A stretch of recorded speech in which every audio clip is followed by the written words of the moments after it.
Hi hello ಎಲ್ಲ ರಾಜ್ಯ ಸರ್ಕಾರಿ ನೌಕರಿಗೆ ನಮಸ್ಕಾರ ಸ್ನೇಹಿತರೆ. ಇವತ್ತಿನ ಒಂದು ವಿಡಿಯೋದಲ್ಲಿ ಸರ್ಕಾರಿ ನೌಕರಿಗೆ ಒಂದು ಇಂಪಾರ್ಟೆಂಟ್ ಆಗಿರುವಂಥ ಅಪ್ಡೇಟ್ ಬರ್ತಾ ಇರುವಂಥದ್ದು 7ನೇ ವೇತನ ಆಯೋಗದ ಘೋಷಣೆ ಆಗ್ತಾ ಇರೋದರಿಂದ ಸರ್ಕಾರಿ ನೌಕರರಿಗೆ 2 ದಿನಗಳ ವಿಶೇಷ ರಜೆಯನ್ನು ನೀಡುವಂತೆ ಕರ್ನಾಟಕ ರಾಜ್ಯ ಸರ್ಕಾರಿ ನೌಕರ ಸಂಘದ ಕಡೆಯಿಂದ ಇವತ್ತು ಸುತ್ತೋಲೆಯನ್ನು ಪ್ರಕಟಿಸಲಾಗಿದೆ.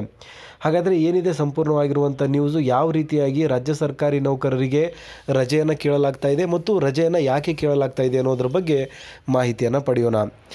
ಸ್ನೇಹಿತರೆ, ನಮಗೆಲ್ಲರಿಗೂ ಗೊತ್ತಿರುವ ಹಾಗೆ ಫೆಬ್ರವರಿ 27ನೇ ತಾರೀಕಿನಂದು ರಾಜ್ಯ ಸರ್ಕಾರಿ ನೌಕರರಿಗೆ ಒಂದು ಬೇಸಿಕಲಿ ನೌಕರರ ಮಹಾಸಮ್ಮೇಳನವನ್ನು ಆಯೋಜನೆ ಮಾಡಲಾಗಿತ್ತು. ಸೊ ಆ ಒಂದು ಮಹಾಸಮ್ಮೇಳನದಲ್ಲಿ ರಾಜ್ಯ ಸರ್ಕಾರಿ ನೌಕರರಿಗೆ 7ನೇ ವೇತನ ಆಯೋಗದ ಘೋಷಣೆಯನ್ನು ಮಾಡಲಾಗ್ತಾ ಇದೆ. ಬಟ್ ಆ ಒಂದು ಸಭೆಗೆ ಸುಮಾರು 3 ರಿಂದ 4 ಲಕ್ಷ ಸರ್ಕಾರಿ ನೌಕರರು ಪಾಲ್ಗೊಳ್ಳಬೇಕಾಗಿದೆ. ಸೊ ಆ ಒಂದು ಕಾರಣಕ್ಕಾಗಿ ರಾಜ್ಯದ ಮೂಲೆ ಮೂಲೆಯಿಂದ ಸರ್ಕಾರಿ ನೌಕರರು ಬರೋದಕ್ಕೋಸ್ಕರ ಸಿ ಎಸ್ ಷಡಕ್ಷರಿ ಅವರು ಸರ್ಕಾರಿ ನೌಕರಿಗೆ ರಜೆಯನ್ನು ಕೊಡಬೇಕು ಅಂತ ಕೇಳ್ತಾ ಇದ್ದಾರೆ. ಸೊ ದಯವಿಟ್ಟು ಮಾಹಿತಿಯನ್ನು ಲೈಕ್